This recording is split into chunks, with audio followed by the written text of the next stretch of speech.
I haven't got much to say except you've got just less than 8 weeks until the heavyweight division becomes alive again and you see something special. Just under 8 weeks to go. How you doing, guys?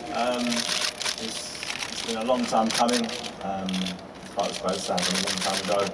I wanted it to happen a long time ago, but for whatever reason, the boxing gods have decided July 2nd is the day that I become unified heavyweight champion. But I know what Wladimir is about. I know what he's always been about, and that's why I've aimed for him since before I had my first heavyweight contest, even while I was a cruiserweight. I've seen his style, I've seen what he does in the ring, I've seen how he comes to the ring, and I believe he's a fraud. I believe the people that he's fought have made him look spectacular to some, you know, but from down to the fact that he wears big shoulder pads in his gown as he walks to the ring, to the fact that he tries to, you know, pick the guys who suit his style perfectly. You know, I'm not fooled by it. You know, I've seen it happen, you know, time after time. I keep watching this guy thinking, I could not, even when I was a cruiserweight, I believe I could knock Wladimir Klitschko out. Here's my time to prove it. I'm in good shape. For the first time, he's fighting someone who's healthy. You know, normally he tries to pick people who are injured, who's coming off long layoffs. This time he's got a prime athlete in his peak. Someone who's coming off a nice long string of spectacular victories. Someone who's used to traveling abroad, traveling to foreign countries and winning titles. I won my cruiserweight championship in France against the French world champion, the undisputed champion, Jean-Marc Mormec. I went to Germany to fight Nikolai Valuev, the 7'2" giant, somebody who coincidentally Wladimir and Vitaly have avoided for many years. So I went over there, I'm the one who got that belt. This is the belt they've been claiming they've wanted for a long time. They've had their chance in the past to fight for it, but for whatever reason, it hasn't happened. I believe it didn't happen because, you know, maybe Valuev didn't fit their little fat American sort of MO that they like to pick. But I'm definitely someone who has been a mess with Wladimir, inside the ring, outside the ring, inside his head. And he's in for a fight that he's unable to come to battle with the right tools. You know, that jab and grab. It might work against these little fat puddings. These guys who turn up for a paycheck. Someone who's faster than you, someone who hits harder than you, who's more athletic than you. It's not going to work. And I cannot wait for July 2nd so I can go out there and show the world what I'm all about. You know, I will knock out Wladimir Klitschko. End of story. Deep down in his heart, he knows he's going to try and laugh it off. What have you done? Who have you been? He knows it. Deep down, when he closes his eyes at night, he knows his career is manufactured. Mine isn't. Thank you. David Haye wartet auf den... Zora is a better fighter than David Haye. Do you stand by those comments, and where do you rate David in terms of opponents you faced? Well, right now is my next opponent David Haye, and Chisora is someone that haven't been proved in the fights. So you don't know really what is in there. And with David Haye, there was pretty much to see. You know, he was fighting my sparring partners, and so we saw the results of it. So he went down a couple of times, he got up, or you know, he lost some fights, he won some fights. And with Chisora, it's just a different story. He definitely could take a punch. He's very strong. He's a true heavyweight. David Haye came from cruiserweight, from another weight class, and he moved to the heavyweight. And of course, his head got much bigger after, especially Valuev fight, and the following fight with Obey Harrison. That was very exciting. And I think that's why my judgment was this way. David, to you, why is he still vulnerable to that kind of power? That was 7-8 years ago. Because he can't change his DNA. His DNA is such that, you know, when the going gets tough, he gets going towards the canvas.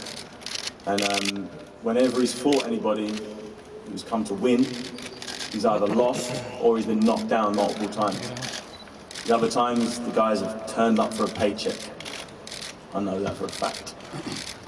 You know, he can claim he's got his nice long string of spectacular KO victories, but if you scratch the surface, these guys we're no more motivated than, I won't mention names, but he is a fraud, and I will clearly, I'm good at exposing frauds, as you can see from my last fight, and I'll do exactly the same thing with Wladimir, but I'll make it a little bit more entertaining this time. You said there were, all of those guys, 49 guys that in the last 15 years got knocked out. They got pretty good big check, and I think you're gonna get the biggest one, because I made this fight happen.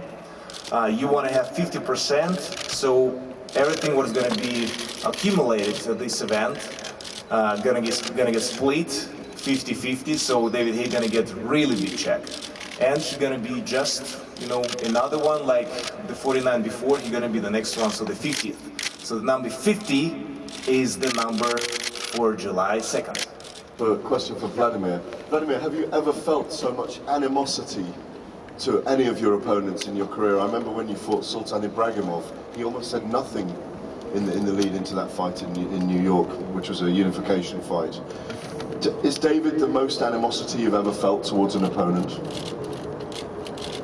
The feelings are pretty mixed about David Haye, and it won't be matter if David Haye won't show up at the fight night, because I had the same thing before I was preparing, and 2 weeks before the fight, David pulled out and he was asking with his management to postpone the fight for a week or maybe 2, 3, 4, so I got pretty tired of all the insults, nonsense, disrespect, and hitting below the line in pretty clear language. And I definitely very happy about the matter of fact that this fight is coming up, and I'll be very upset if this fight won't happen. And about the feelings with Haye, or about David Haye, as I said, they're pretty mixed, but I will put my feelings in the fists and let my fists fly on July 2nd right here in the air of this arena. But in a sense, isn't it a bigger fight now 2 years later, because you've both got world titles, and he's had 3 or 4 more fights at heavyweight? Actually, yes, it's unification. You see the amount of belts right now here, but it's not about actually belts. Yes, it's a unification fight, and I'm supposed to fight for the double B belt with Chagayev when he was a champion, and double B didn't sanction the fight. They gave the belt to the guy who lost against Chagayev, and pretty impressively Chagayev beat Valiev, much more impressive than David Haye, I have to admit it, and Chagayev is much shorter than Haye. As I said, it's not about the belts, it's about the challenge, it's about the style. I think that David Haye fights in almost like my brother in a way, like cowboy style, very flexible, very wild, and exciting for the audience. And I think it's going to be a great challenge, another great challenge for me in the ring. So, and I will put my anger, my whatever feelings I do have, or the opposite of the sympathy to Haye, I will put it in my fists on July 2nd. Wladimir. Questions on David. Why did you choose Wladimir? Wladimir has always been on my radar, as I said, when I moved up to the heavyweight division. Wladimir was the champion, his brother was retired at that stage. So I put all my time and energy, as you can see from those videos, chasing Wladimir down. And if for whatever reason I end up fighting anybody but Wladimir, everyone will say, you used to want to fight him, now you're fighting his older brother. Why are you fighting the old one? Why not fight the guy you've been chasing for so long? Vladimir's the one who's made these videos. He's the one who the world want to see. It's the biggest fight in the world. It's a bigger fight than if I fought Vitaly, so that's why. One question, David. You have a German co-promoter. Why are they not here today? And what about that contract? How long is it running? And what about that? Sauerland events are my German promoter. I'm very happy with. We've co-promoted my last 3 fights, and very happy with what they've done for me and the opportunity they've given me here. Because as much as it was K2 coming to the table was also my co-promoter, Saulen, that was instrumental in making sure this fight happened. And they rearranged my contract with them to make sure that this fight happened. You know, they didn't have to. They could have, they could have had me fight somebody else. But you know, they wanted what's best for boxing, and I'd like to thank them for that. Question to David. Do you want to fight Vitaly before October, before your 31st birthday in October? That would be ideal. I know he has a fight penciled in with Adamek in September. It's been talked about. But after I've decapitated Wladimir, I'm sure Vitaly will want to jump and get revenge for his family. So I anticipate that fight getting scrapped and Vitaly coming to the table and wanting to do a deal.